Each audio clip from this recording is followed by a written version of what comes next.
Sir কি হয়েছে আপনার বাড়িতে? প্রথমে নমস্কার। আমার বাড়িতে গতকালকে রাত্রে গতকালকে 5 তারিখ রাত্রে আনুমানিক 2টা সময় আমার রাবার চুরি হয়েছে আর কি। আমার ঘরে 7টা ক্যামেরা, সিসি ক্যামেরা থাকার পরেও এখনও অবধি মানে ধরতে পারিনি পুলিশ। এর আগেও আমার এখান থেকে 2বার চুরি হয়েছিল, তখন থানাতে ইনফরমেশন করা হয়েছে, কিন্তু পুলিশ বাবুরা কোনো অ্যাকশান নেয়নি। তাই এখন এই পরিস্থিতিতে একটু চুর এমন সবসময় এমন চুরি চলতে থাকে, বলতে আমি মানে মানুষরা তো চলতে কষ্ট দিব। এর জন্য মানে আরক্ষা দপ্তর একটু সচেতনভাবে যদি কাজ করে, তাহলে আমরা সাধারণত পাবলিকের জন্য উপকার হয়ে যাবে।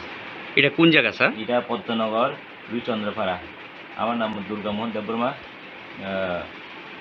বাবার নাম ইন্দ্রমোহন দেববর্মা। আপনি কি করেন?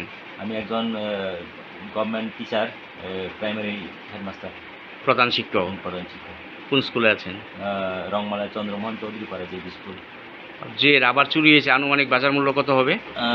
আমার 300 কেজি, আনুমানিক 300 কেজি মতো দিব, বেশি হইতে পারে। আনুমানিক বাজার মূল্য এখন 40-45 হাজার। বিশ্রামগঞ্জ থানা জানিয়েছেন? এখনই জানাইনি, জানামো এমন ইয়ে করতেছে। কারোর সন্দেহ হয়নি?